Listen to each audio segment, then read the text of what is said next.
Graça e paz, queridos, amém. Vamos compartilhar então a palavra do Senhor nesta manhã, para que haja edificação para nossas vidas. A palavra que é a verdade, a palavra que é mais profunda, que entra realmente nos nossos corações. E eu quero trazer aos irmãos e irmãs, à igreja nesse culto, Efésios, capítulo 6. Efésios, capítulo 6. É um texto bem conhecido, ou muito conhecido. Mas quando a gente fala muito conhecido, não podemos dizer sempre praticado. Né? Então, gostaríamos de dizer um texto muito conhecido, um texto muito praticado, muito vivenciado. Então, aí sim, né, seria um grande diferencial.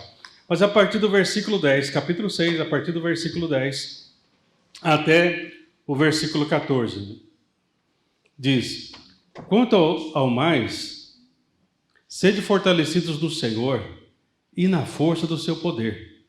Revesti-vos de toda a armadura de Deus, para poderdes ficar firmes contra as ciladas do diabo. Porque a nossa luta não é contra o sangue e a carne, e sim contra os principados e potestades, contra os dominadores deste mundo tenebroso, contra as forças espirituais do mal nas regiões celestes. Portanto, tomai toda a armadura de Deus, para que possais resistir no dia mau, e depois de terdes vencido tudo, permanecer inabaláveis. Estais, pois, firmes, cingindo-vos com a verdade e vestindo-vos da couraça da justiça. Amém? Até aqui, queridos, nós não vamos hoje falar de toda a armadura de Deus, a armadura celestial, que é importante, mas nós queremos hoje nos dedicar a falar sobre o cinto da verdade. Então, o título da mensagem é este, o cinto da verdade. E nós vemos aqui que nesse texto, o cingir aqui, quando nós lemos na Bíblia, tradução linguagem de hoje, ela traz essa ideia no versículo 14.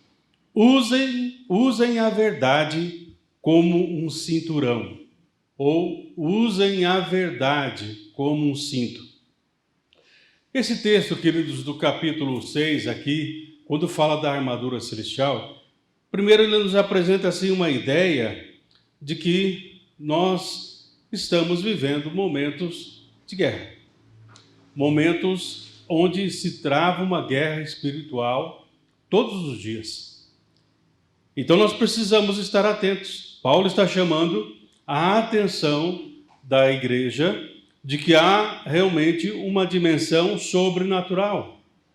E nessa dimensão sobrenatural é que nós vamos ganhar ou perder a nossa vitória para a nossa realidade física. Ou seja, seja feita a vontade do Senhor, tanto na terra como no céu. Ou seja, a nossa oração é para que os princípios e os propósitos dos céus se tornem os princípios e propósitos de nós aqui nessa terra. Uma outra coisa que o apóstolo Paulo também ele vai apontar nesse texto, que a nossa luta não é contra outras pessoas. A nossa luta não é contra sistema ou ideias, né? Embora esse mundo, né, tenha muitas ideias, mas aqui ele vai apresentar que a nossa luta é contra um sistema maligno, ou seja, onde o inimigo, né, se faz presente em todas as esferas. Não é contra pessoas, mas ele fala principados, potestades, enfim. E aqui uma outra verdade que Paulo nos traz, queridos. Nós temos o Senhor ele é o nosso escudo a cada dia. Mas o texto diz que nós também podemos ter, né, o Senhor como nosso escudo, mas nós precisamos individualmente termos esta armadura celestial. Ou seja, o Senhor é o nosso escudo, um escudo bem maior, mas todos nós, como bons soldados do Senhor, precisamos vestir ou nos revestirmos dessa armadura celestial, que quando nós olhamos na etiqueta da armadura celestial, está ali assim, made in céu, feito no céu, com princípios divinos. Porque se o inimigo olhar para a etiqueta da nossa armadura, feita daquilo que eu achava, ou feito de qualquer jeito. Essa armadura não vai ter nenhuma serventia. Mas quando esta armadura passa pelos critérios e os princípios divinos, elas com certeza, queridos, esses princípios podem anular as astutas ciladas do diabo. Quando nós pensamos aqui, muitas vezes as pessoas, quando tratam desse texto, eles olham assim para a ideia, de uma armadura do Império Romano. Mas quando aqui nós vemos a questão do cinto, queridos, nós queremos destacar, principalmente você que já viu esses filmes mais antigos lá, relacionados ao Oriente Médio, geralmente assim, eles têm uma roupa como a nossa, assim, por baixo, e por cima eles colocam tipo de um roupão, aquela bata muito grande. Então, quando Paulo está olhando para isso, queridos, ele vê a importância daquele cinto. Por quê? Porque imagina um soldado com uma roupa dessa, e ele tendo que batalhar, ele tendo que lutar. Então, o que ele fazia com o cinto? Ele levantava aquela bata para que ele pudesse ter a habilidade, as pernas não ficassem presas, principalmente se ele tivesse que correr. Mas para que, se ele estivesse lutando, aquilo tiraria o equilíbrio dele, tiraria uma performance, vamos dizer assim, de um bom guerreiro. Então ele levantava aquela bata e amarrava o cinto ali. Para quê? Para que ele pudesse realmente ter essa habilidade. Então podemos dizer assim, queridos, que quando Paulo ele fala desse cinto, o cinto da verdade, ele diz que isso teria assim, o objetivo de termos um maior equilíbrio na hora da luta. Porque um desvio, um deslize seria fatal. Então entendemos aqui, queridos, que a afirmação do cinto, que é o cinto da verdade, é fundamental. Porque ele vai fazer conexão com as demais partes da armadura. Ou seja, com as demais coisas que o apóstolo depois vai trazer para nós. Então aqui nós vemos a verdade, o cinto da verdade, o cinturão da verdade, o cingir-se com a verdade. Queridos, a palavra símbolo, nós temos aqui hoje a Santa Ceia, o símbolo de tudo aquilo que Jesus Cristo fez por nós na cruz. O símbolo tem a ideia de nos ligar. Então, se eu tomar a Santa Ceia, como diz o texto que o pastor leu, sem discernir o corpo, eu não vou estar ligado em tudo aquilo que a Santa Ceia representa. Eu vou estar ligado apenas nesse momento do pão, do cálicezinho, do pãozinho. Nada mais do que isso. Agora, nós vemos aqui, queridos, em Efésios, aí no capítulo 4, no versículo 21, diz que a verdade está em Cristo. Então, quando Paulo fala assim, cingindo-vos do cinto da verdade, ele está dizendo, essa verdade está em Cristo. Não está em nenhuma outra coisa. Não é uma filosofia, não é uma ideia nova. Essa verdade é a pessoa. Podemos dizer que a verdade flui de Jesus. A verdade do cinto encontra suas raízes, sua fonte em Jesus. Então ele não está falando aqui de qualquer verdade.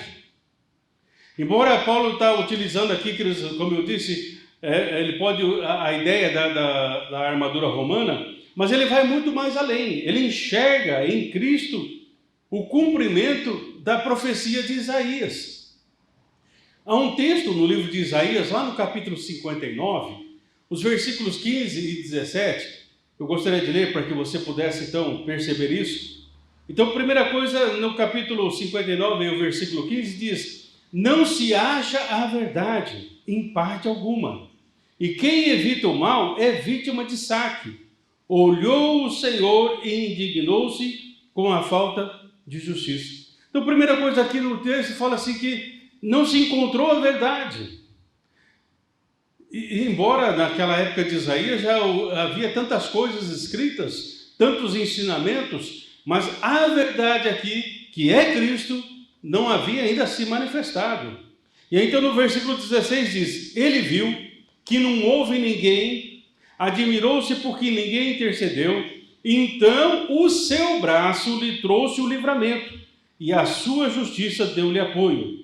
Usou a justiça como couraça, pôs na cabeça o capacete da salvação, vestiu-se de vingança e envolveu-se no zelo como numa capa. Ou seja, então a verdade não se achava, faltava a verdade. A resposta de Deus, queridos, para que este mundo tivesse a verdade, foi enviar Jesus. Jesus que se tornou a verdade para todos aqueles que nele creem. Então, por isso que Jesus fala, conhecereis a verdade e a verdade vos libertará. Sabe, queridos, isso ficou muito, vamos dizer assim, na moda, né? No momento político aí, né? Essa expressão, conhecereis a verdade e a verdade vos libertará. Mas aqui não está dizendo assim, olha, tem uma mentira aqui, vai chegar uma verdade e essa verdade vai esclarecer isso. Não é a minha verdade, não é a sua verdade, não é a verdade dos filósofos, não é a visão da verdade dos psicólogos, não é a visão dos doutores e entendidos. Aqui não, diz que a verdade, conhecereis a verdade que é Cristo, e esta verdade, que é Cristo, vos libertará. Então não é um conhecimento, mas é um relacionamento.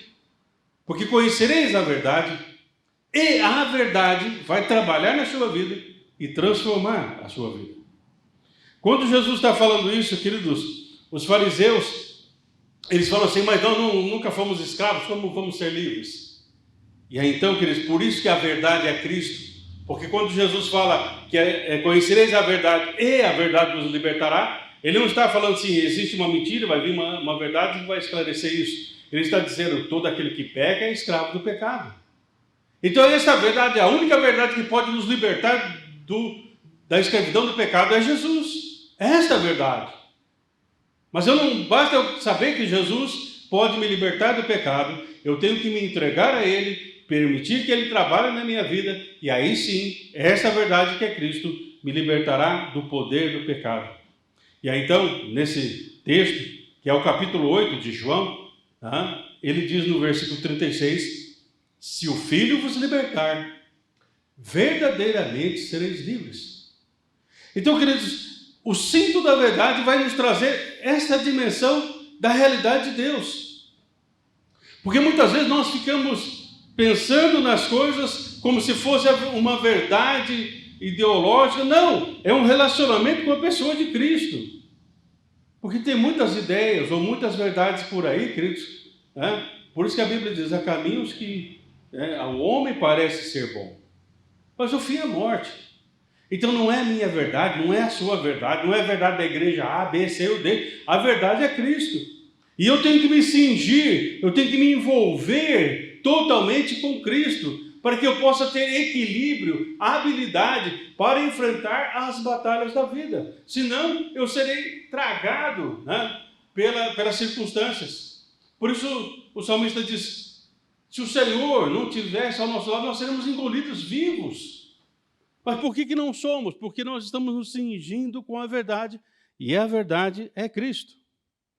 Agora, queridos, se Jesus, ele é a verdade, e nós estamos cingidos com o cinto da verdade, nós temos que nos perguntar, quem tem a última palavra em nossa vida? Quem tem a última palavra? Quem ou o que tem a palavra final em nossas vidas? Por exemplo, quando nós vamos tomar decisões, estamos cingidos com o cinto da verdade? Ou achamos que este é melhor do que aquele e fazemos uma cariação entre uma coisa e outra e resolvemos isso ou aquilo? Será que quando tomamos uma decisão, nós estamos cingidos com o cinto da verdade? Ou como foi falado, achamos, o achismo, achamos que isso é melhor ou achamos que aquilo outro é melhor?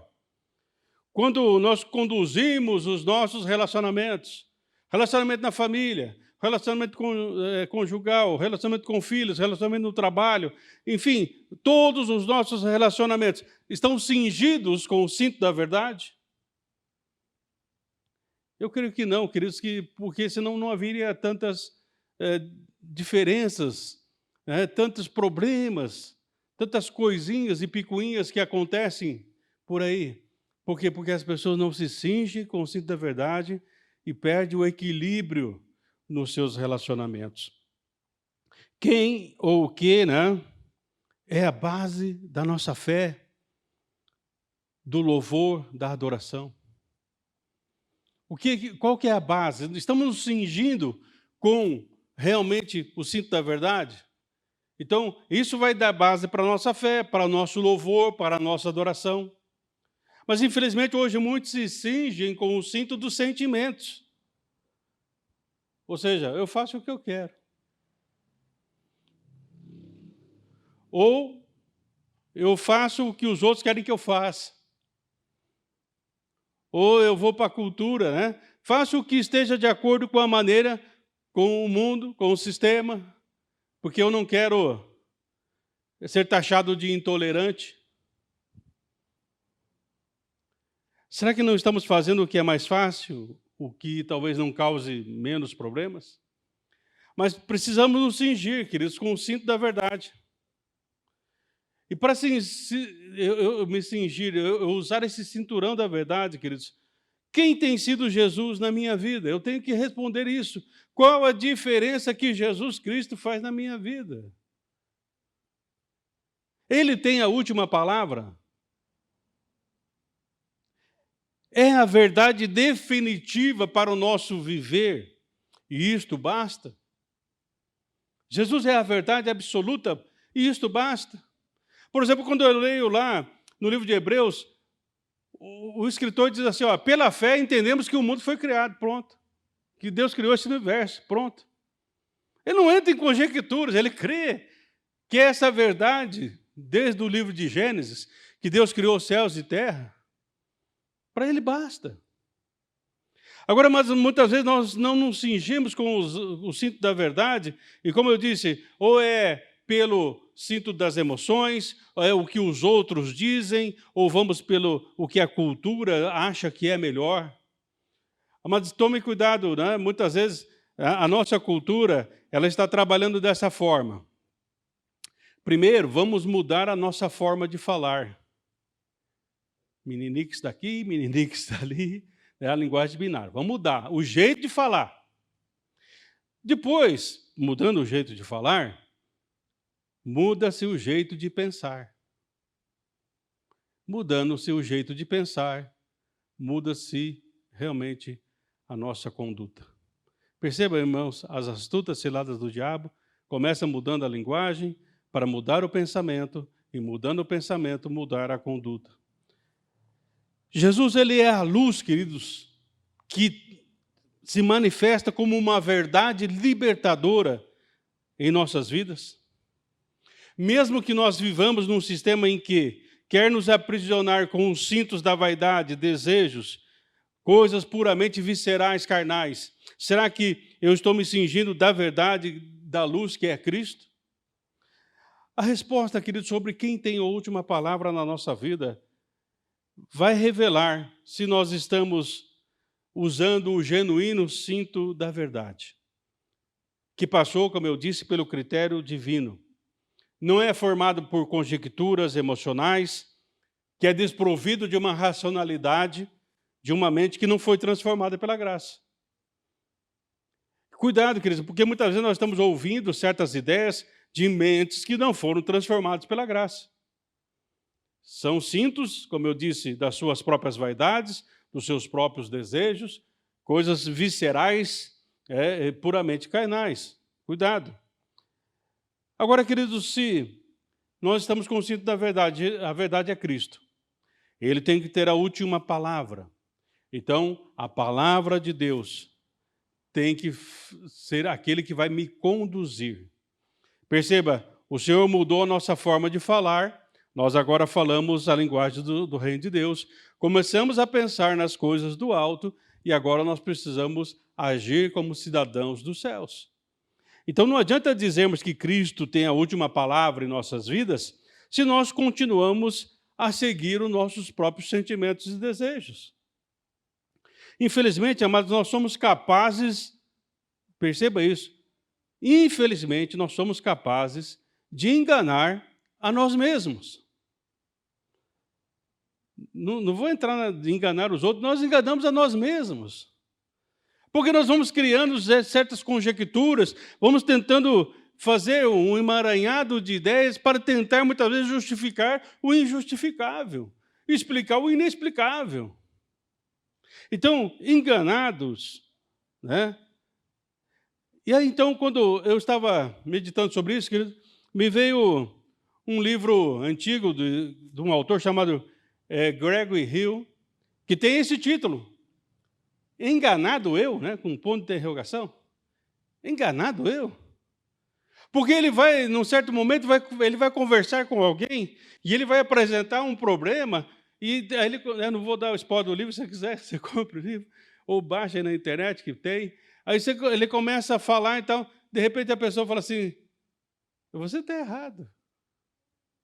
Ou seja, ele usava certas ideias que ele havia elaborado para tentar justificar, até que alguém confrontou ele, como Natan confrontou Davi.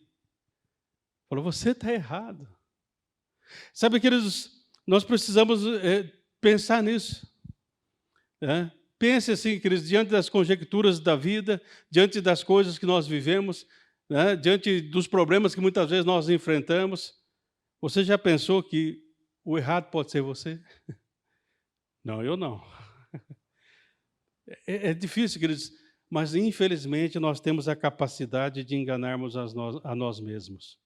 Como eu disse ali, né, no capítulo 8 de João, os fariseus, nós nunca fomos escravos de ninguém, e nunca isso, nunca aquilo. E Jesus falou assim, vocês são escravos do pecado. Ou seja, colocar o nome de Jesus, queridos, em algo não o torna automaticamente correto. Sabe, queridos, e é isso que esse mundo está fazendo, colocando, né, de certa forma, o nome de Jesus em algumas coisas, e quando não se coloca o nome, queridos, coloca-se gospel, samba gospel, rock gospel, e gospel aqui, gospel ali, querido, e vai. Só para você ter uma ideia, esse mundo gospel aí, que muitas vezes não tem nada de evangelho, movimentou mais de 22 bilhões nos últimos anos. 22 bilhões. Não é? Então, o único lugar, queridos, que sabemos com certeza que Cristo falou e fala, está aqui, queridos, na palavra. Por isso eu preciso ler. Nós temos insistido naquela palavra de Jesus, examinar as Escrituras. Não é só ler, é examinar e meditar nela quando der. Não, meditando a palavra, dia e noite. Mas muitas vezes nós esquecemos. Eu gosto dos hinos, eu gosto dos livros, enfim, mas a palavra é insubstituível, queridos. A palavra. Tanto é, queridos, nós temos o Salmo 119, né? E é interessante, né? Pelo menos assim, eu acompanhei, né, nessa caminhada cristã, que as pessoas muitas vezes brincavam, né? No aniversário, né, pastor? No aniversário, ou na hora do almoço. Então, vamos ler um salmo aqui. Aí falou, vamos ler o Salmo 119. Todo mundo dava risada, porque é um salmo, é o maior salmo, ele tem 172 versículos. E quer dizer, eu ouvi isso várias vezes, mas poucas as vezes eu vi alguém realmente falando do Salmo 119 e lendo o Salmo 119.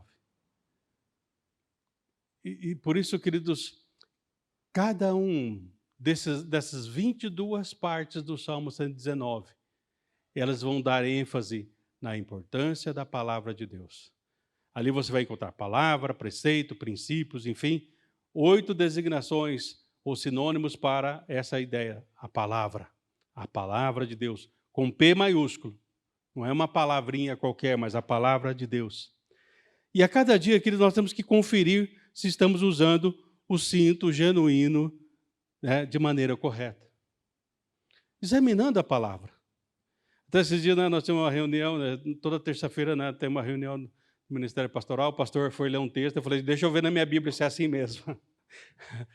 Examina na sua Bíblia, queridos.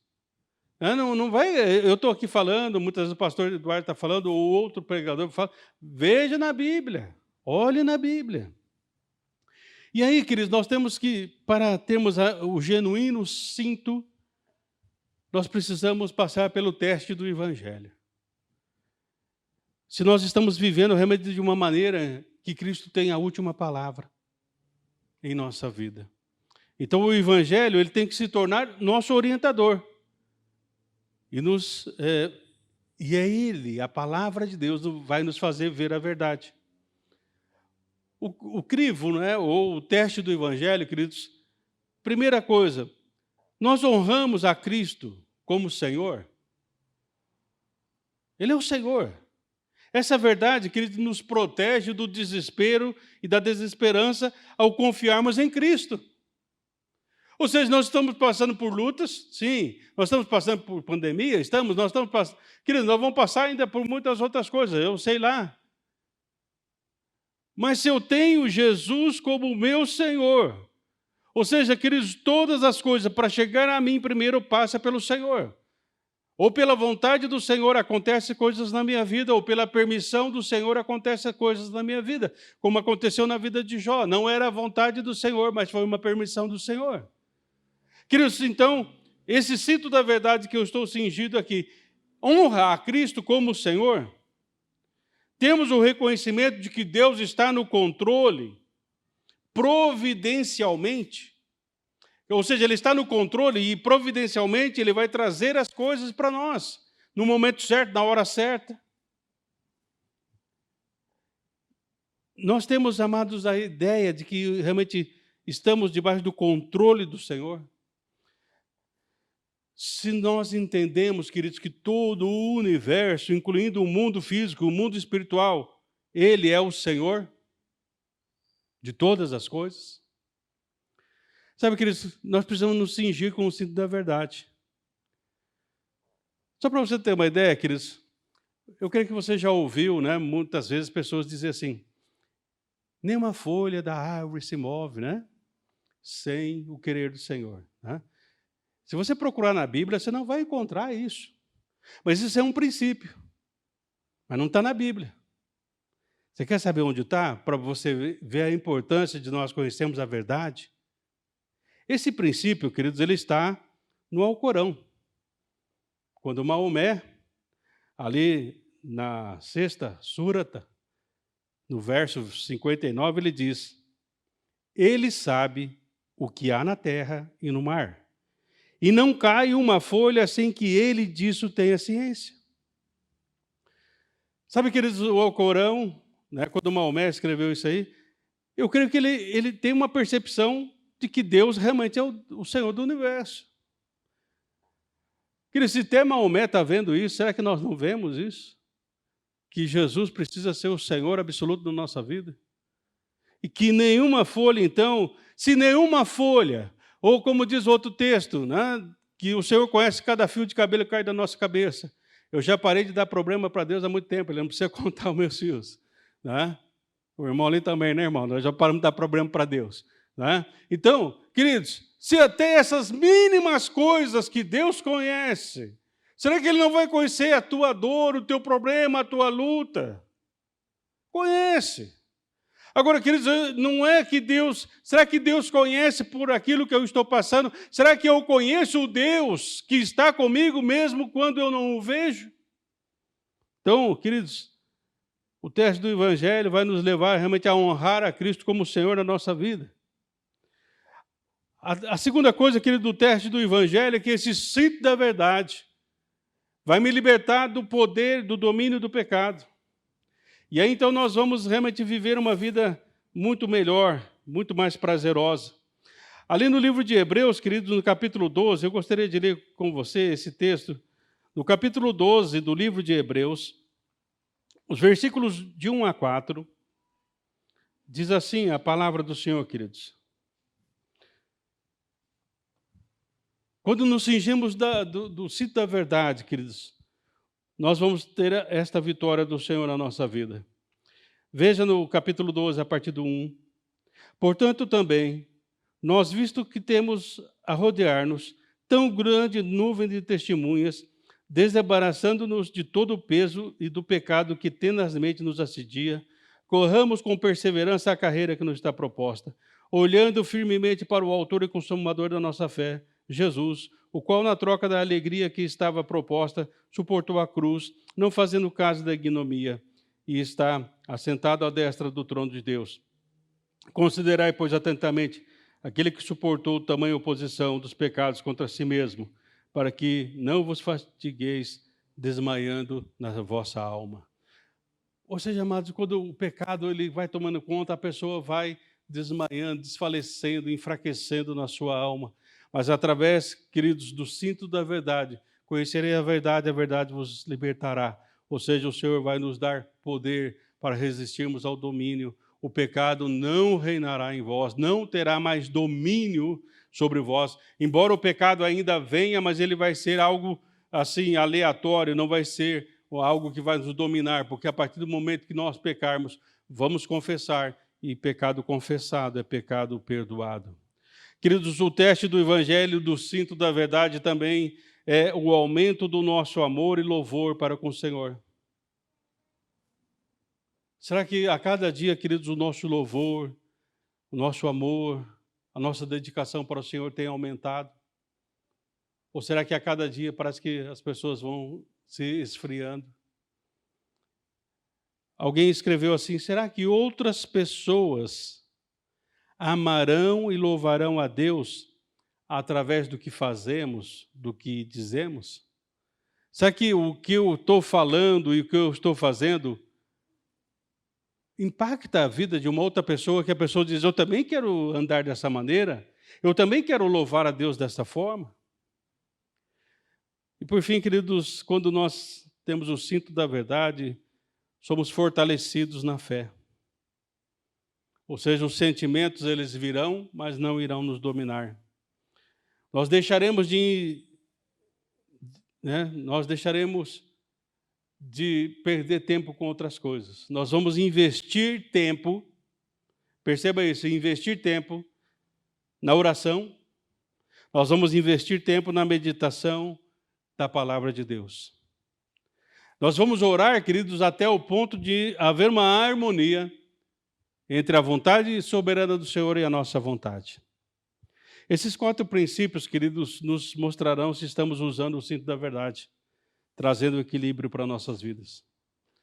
Queridos, se nós utilizarmos o cinto da verdade, nós vamos viver na dimensão da salvação. Por exemplo, no Salmo 51, o salmista diz: Senhor, traga de novo a alegria da salvação.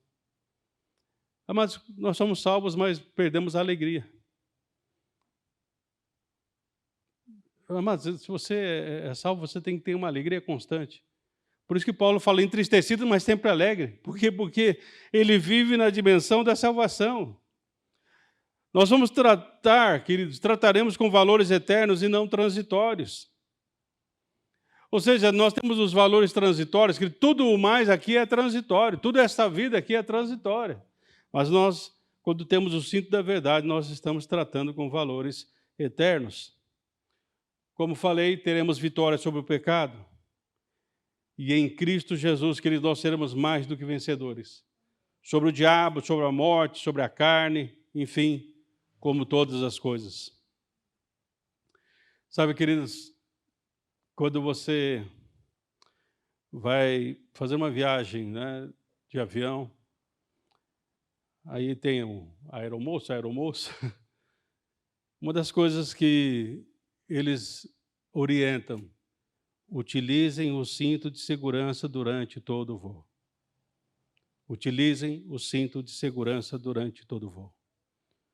Eu quero encerrar esse momento dizendo para você, meu irmão, minha irmã, utilize o cinto da verdade durante todo o tempo. Sabe por quê, queridos? Eu não sei em que hora vai vir, se pode vir ou não uma turbulência. Mas se vier, você está ali com o cinto. E tenha certeza que este avião não cai. Mas, infelizmente, ele vai passar por turbulência. Não cai porque nós estamos voando nas asas do Espírito. Mas a turbulência, ela vem. Por isso, durante toda a vida, aperte o cinto. Nosso piloto não sumiu, é Jesus. Mas, infelizmente, a turbulência vem. Feche os teus olhos. Fale com Deus nesta manhã, você e Deus. Senhor, me dê a convicção, abra meus olhos espirituais, meus ouvidos espirituais, para que eu possa ter esse cinto da verdade, Porque o cinto da verdade vai me ligar, Senhor, à couraça da justiça, ao capacete da salvação, vai me ligar, Senhor, realmente com as sandálias. E eu preciso de toda essa armadura, Senhor, mas eu preciso dessa ligação que é a verdade. Porque o Senhor é a salvação, o Senhor é a nossa justiça, é o Senhor que nos calça com o evangelho da preparação da paz. Por isso, Senhor, nesta manhã eu quero que todos nós, Senhor, pela fé, saiamos daqui com esta convicção de que nós estamos utilizando o genuíno cinto da verdade, que é Cristo. Amém.